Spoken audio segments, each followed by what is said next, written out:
Sinabi ng girl sa'yo na ang tagal na natin magkasintahan, no? Sometimes hindi na siya nagbibilang ng panahon. Ang ibig sabihin, napapakasal ba ako? Ano niya ba yan, di ba? We've been dating for so long. Ang ibig sabihin nun, papakasal mo ba ako?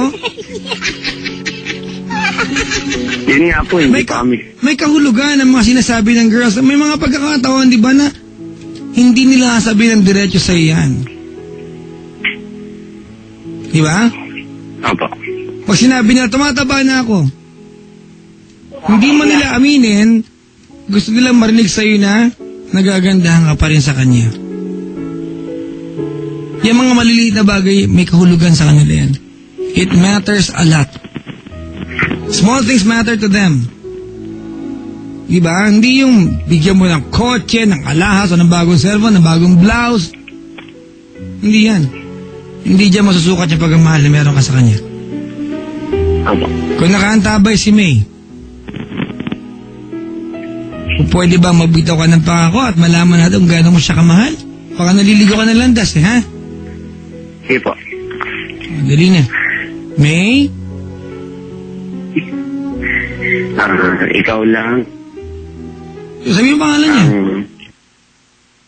May.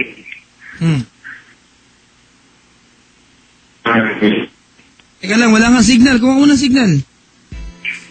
May? Ano bang gamit mong telepono? Wireless po. Wireless? Oo. Wag mo layuan yung patungan niya. Hindi kasi landline yan. Hindi kasi cellphone yan eh. Alayo mo na, no? Hindi po. Lapitan mo. Wireless po yung yung PLDT na. Cellphone landline, landline cellphone, kung man tawag cellphone dyan. Opo. Nahanap ka ng signal. Lakit ka muna ng 3rd floor ninyo. Ito po, may signal na po. Sige, dali. Okay, May. Mahal kita. May. Tuloy mo yun. Dali. Ikaw lang. Lang.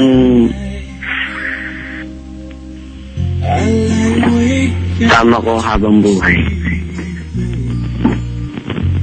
Iyatan mo anak natin. Ilan po?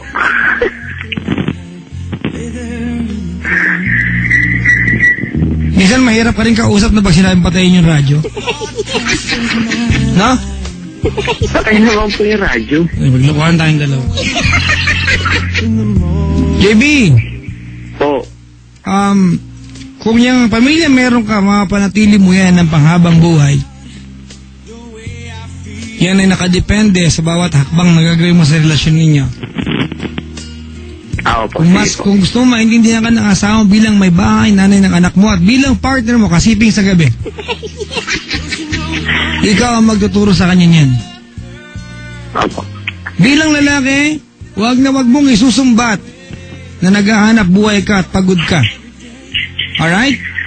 Apo. Dahil ang katotohanan, bilang lalaki, kung naghahanap buhay ka, may day off ka at may break time kayong asawa mo 24 hours a day. Naka-duty bilang asawa at bilang nanay sa iyong anak. Yung mga pagkakataong uwi ka ng bahay, walang lutong pagkain, galit ka pa. Tama. Diba? Opo. Oo. Intindihin mo. Walang break time yung asawa mo. At pinapaikot niya yung buhay niya maghapon para alagaan niyang anak mo. Pagdating mo, magiging nanay siya kasabay ng pagiging asawa. Ang hindi ma-realize yung asawa mo, katulong mo rin yan. Tigalaban ang brief mo, tigalaban ang medyas mo, hawalaan siya pa. Alagaan mo siya. Importante, wag mong hayaan pumangit siya sa paningin mo. Ipaalala mo lagi sa kanya at sa sarili mo yung mga bagay na minahal mo sa kanya. Ipaalala mo sa kanya at sa sarili mo, di ba? Kung ano ang meron nung umpisa kayo. Kung bakit na pumayag ka, bakit nagkagusto ka kayong magsama sa isang bahay. Ako. Maraming salamat sa pagtawag. Salamat po, Papa. Thank you. Maraming salamat. Thank you po. Mga kaibigan, si JB. Tomorrow never comes. Wish you know how much I love. 12:32 mga kapatid, Thursday morning, August 4, 2011 mga kaibigan. Show her every day. She's my only one. Play ko lamang itong awitin na ito para kay JB at sa kanyang asawa. Pag nakatagpo ka ng taong mahal mo, Mababa ang pride mo. Pag nakatagpo ka ng taong naniniwala sa'yo, huwag kang magsinungaling. Pag nakatagpo ka ng taong magiging tapat sa'yo, huwag mong lolokohin. At pag natagpuan mo yung taong hindi mo alam ang dahilan ba't mo mahal, alagaan mo. Mga kaibigan, pagbabalik nga Papa Jack, babasa po ako ng Liam, The Love Radio, The TLC, The Papa Jack's The Letter. Di ko lang pangalan ng segment na to. Pero may sponsor. Bigyan ko ng Nokia X101 phone para kay JB sa kanyang asawa. Kenny Rogers, she believes